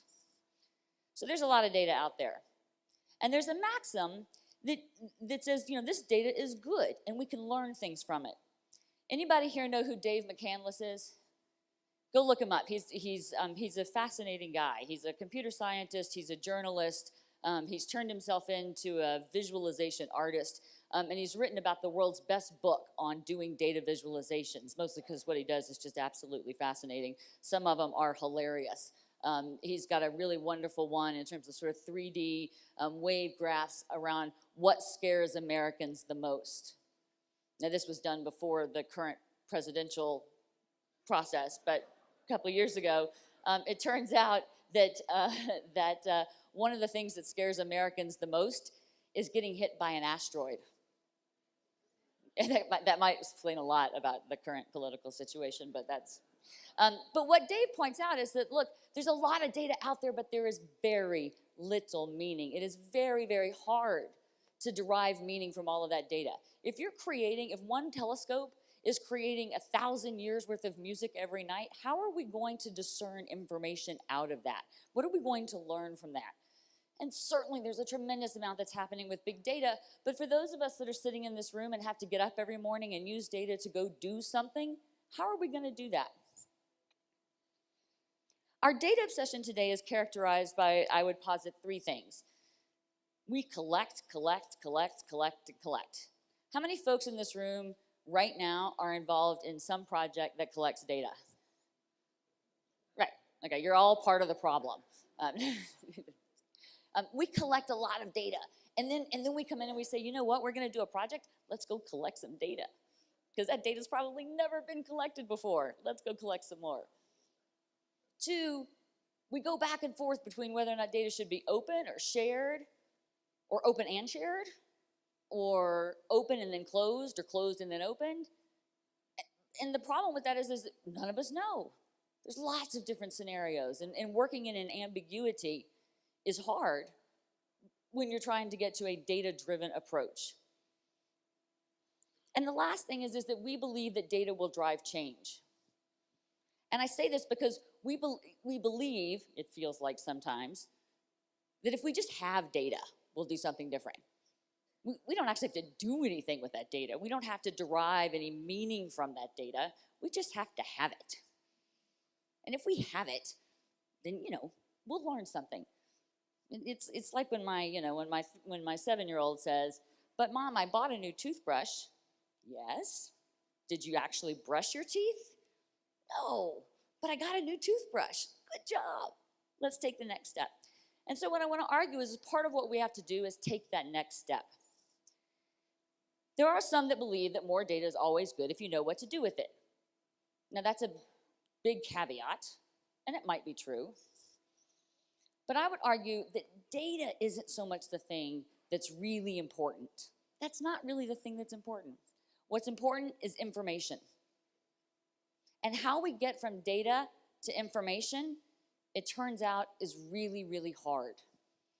We all have data. I just stood here for 4 or 5 minutes and told you a whole lot of data points, right?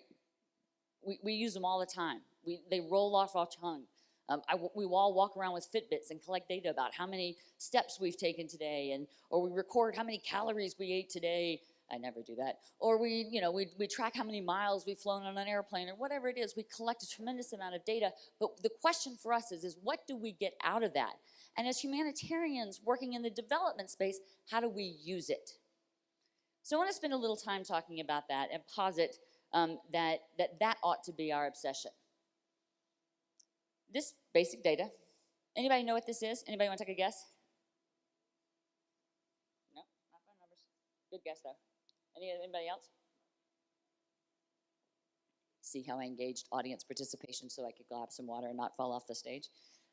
This data for me is absolutely important for me every single solitary day of my working life, because it's the zip codes of where the headquarters of all the NetHope members are. Now, that isn't discernible, right? That's just absolutely not discernible. This, immediately discernible. I mean, this is a simple Excel map. This was, 30 seconds.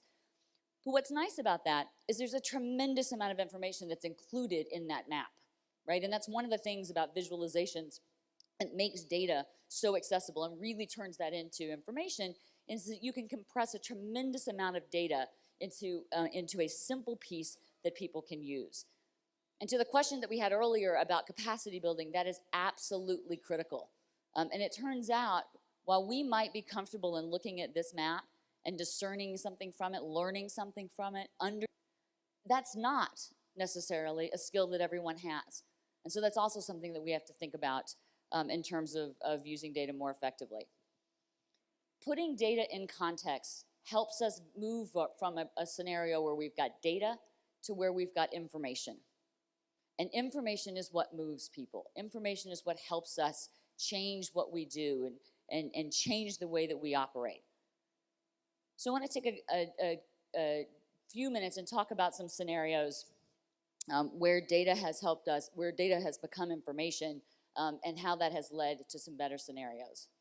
Because when data is relevant, when it's contextualized, and when it empowers people to act, what we end up with are better decisions that yield better outcomes. And while that seems really, really self-evident, it's really, really hard. About 67% of the Fortune 1000 companies right now have major data projects underway. The estimate's that 70% of them will fail. Those are companies that have a lot more money, a lot more resources than all of us sitting in this room do. And if they can't do it, if they struggle with it, how are we going to make that transition from data to information? So let's take a look at some examples of things that we've learned from that we can learn from in the past. I want to argue that in broadening our obsession with data, in refocusing our obsession with data, that we not focus as much on how much we collect, but how we use what we have and how we use it well. Information, and this focus on information and deriving information from data, should at least be a big part of our obsession. So the first thing I want to focus on is using data, using information to empower people to make decisions. This is 7-Eleven in Japan. 7-Eleven in Japan is not part of 7-Eleven in the rest of the world. They're actually a standalone separate company. They've been an independent company for about 30, 35 years. When the new CEO took over this independent company in Japan, all of the local store managers of the 7-Elevens all across the country were getting lots of data about their store performance, but they weren't improving month over month, year over year. And in fact, 7-Eleven was really declining as a retailer in Japan. After the close of every month, every store manager would get information about what sold, what didn't, how many hours they were open, what their average employment costs were, so on and so forth. The new CEO came in and he stripped down what every store manager got. And every morning at 4:30 in the morning, he would fax to every 7-Eleven in the country 4 data pieces. What sold the day before? What sold the same day a year ago? What sold the last time the weather was just like it is today? So today we'd find out, like last time it was raining in Nairobi, what was sold? And what other stores sold the day before? Now in Japan, 7-Eleven has fresh food. And so we worked with their suppliers so that 3 times a day, new deliveries would come. And those store managers looked at that data, 4 data points. That's it. Out of all the data that 7-Eleven creates, all the data that 7-Eleven collects, those 4 data points. Within a year, they had turned the corner. They were profitable again. And in the last 30 years, 7-Eleven is the single most profitable retailer in Japan every year for 30 years. Now, it turns out they still get those 4 data points every morning, but now they're going to be email and not via fax, although maybe they're still going to be a fax. It's not the big data that was important there. It was figuring out what moved people to action, what allowed people to make decisions. The other critical part of that was local store managers got to make those decisions. They knew the context. They knew their neighborhood. They knew where they were located. And so rather than rolling up orders for every month, they pushed it down to the store, they gave people what they needed in order to make a decision, and they let them do it. And it turns out it's worked for them. I would also argue is that when we work with data, we have to give and take. So this is a situational map that came out of some of the crisis informatics work that NetHope has done in the Syrian refugee crisis, and the response that we've done there. And you'll see along the migration route in Turkey and in Greece, where we have put up Wi-Fi spots, where others have put up Wi-Fi hotspots, and so on and so forth. One of the things that was particularly hard about this when we started this work was that none of us were working from a single set of data, and not hard data, but what are the names of jurisdictions? And it turns out Greeks and Turks call things differently. Americans that are coming in to work in the region, we call things differently too. So we had to get to a single version of the truth. What is the name of the country? How are we going to refer that to? In the United States, for those of you that live in the US, we've seen, I think of it as the Greek island of Lesbos. That was what it was always called in my classics studies when I was in college. The B has now become a V because that's what the broader community has coalesced around. And that's really important because if you're actually going to share data, you have to be talking from the same set of data that you're working from. This has tremendous implications. The CEO of Aetna tells that Aetna is a large insurance company in the United States. He tells the story about when he took over in 2001 as the senior vice president of operations, Aetna was losing $300 million a year. So he called in all of the regional managers and said, tell me what your division is doing. 9 different managers divisional managers from around the country that ran Aetna's entire portfolio business came in. This is a company that's, again, $300 million a year. It's not a small amount of money. Every one of them came in and said their division was profitable. How is it that all the parts are profitable, but the company still loses $300 million a year? They were all working from a different data set. They were working from different data. They had to coalesce around what was the one version of the truth that they were all going to work from, improve that, and make it work. What happened here is as we were running into barriers in terms of what the names were and how we were going to do that, all the work that we did and the community did collectively became that version of the truth that we were going to work on. The other thing that we did is we worked collaboratively to establish rules. And that's really, really important, whether it's project-based or where it's organizationally based. We've heard lots of conversations around privacy and data protection and all of those things. There's lots of ambiguity in that space. It will take us a long time to work out what the consistent standards are from place to place to place. But at least on a project-by-project basis, we ought to know what the rules are, and we need to make sure that we enforce them.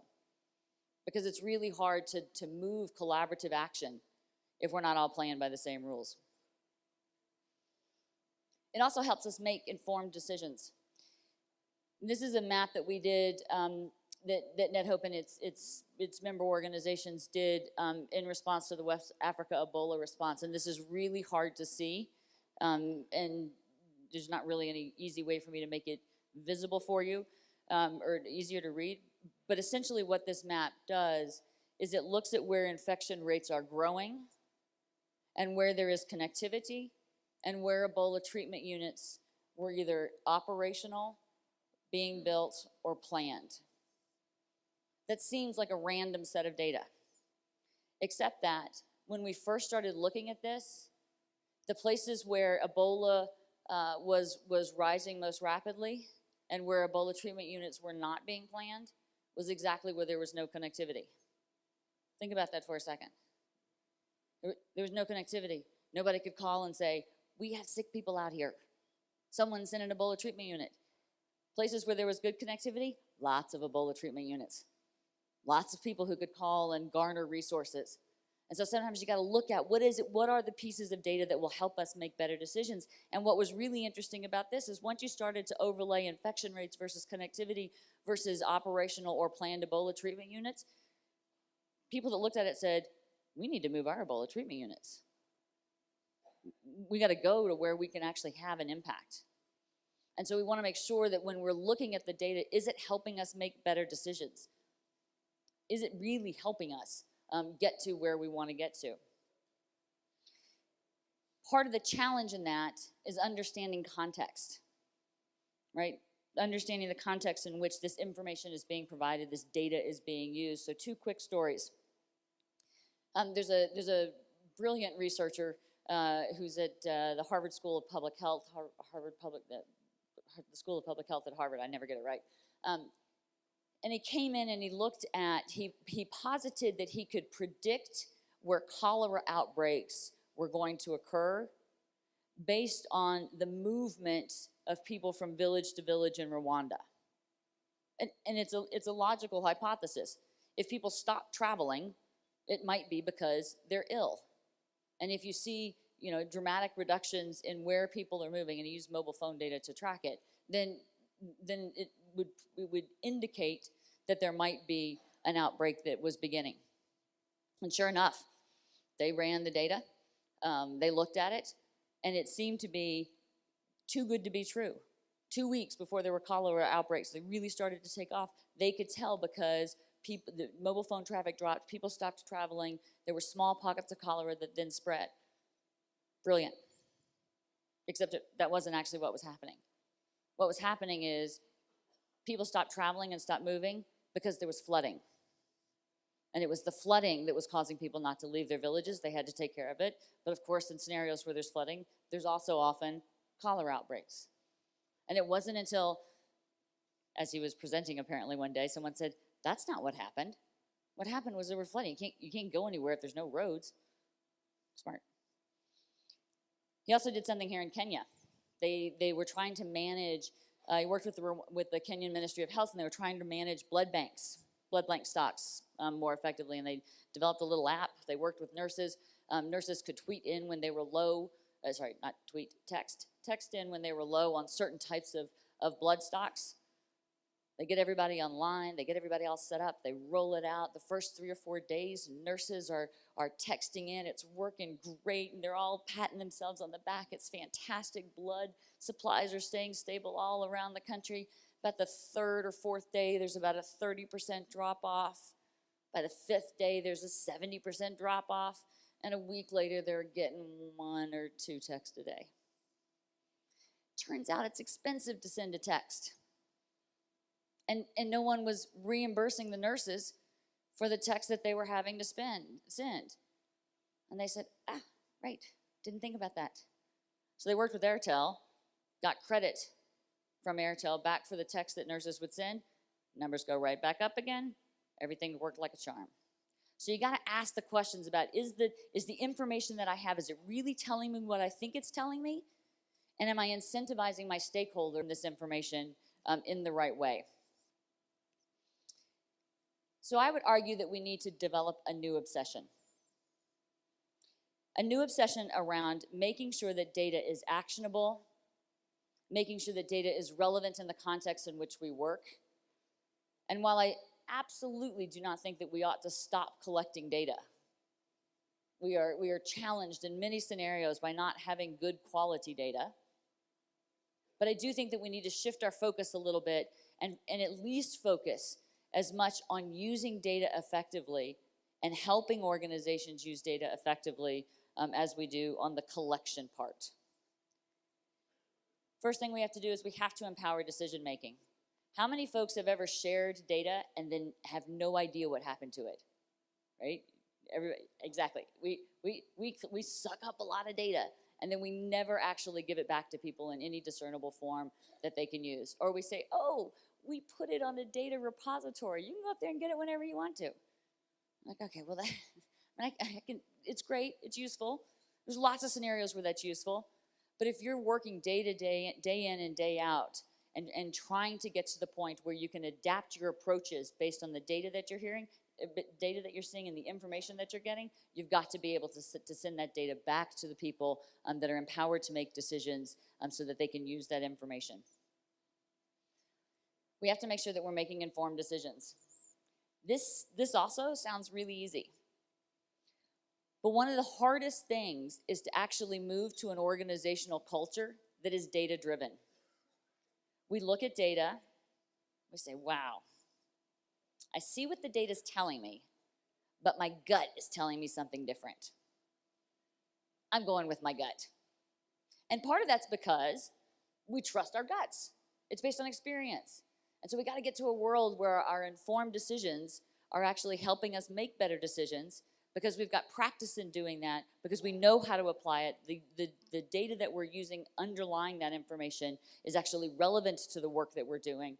And we have to force ourselves to take that step and be data-driven. It is so, so hard.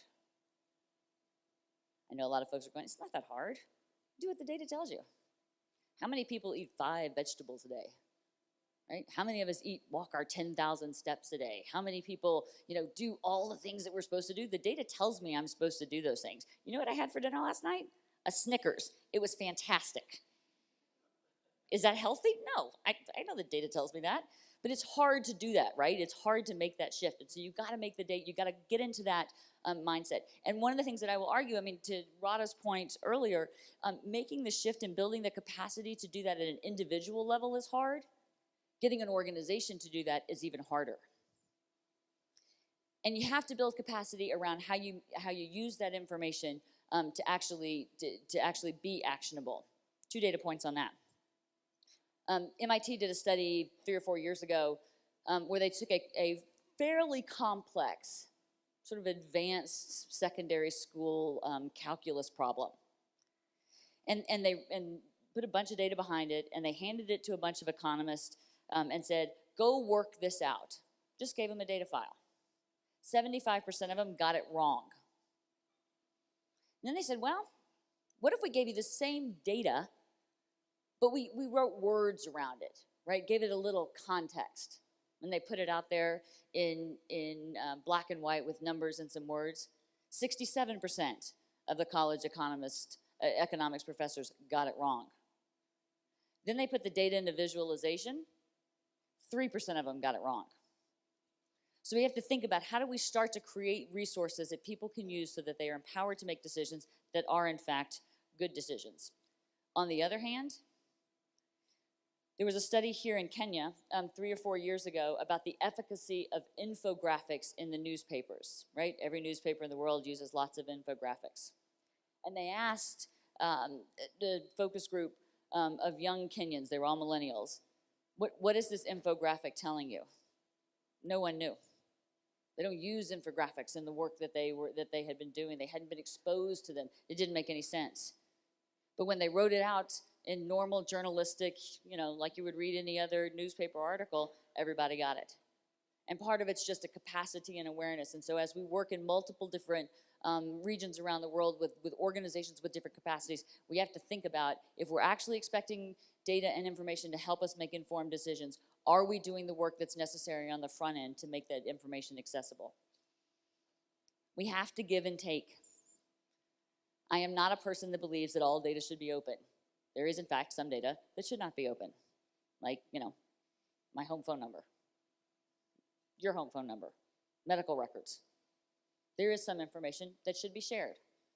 And we need to start thinking about, what are those rules and what are the scenarios in which we need to think about how we share information.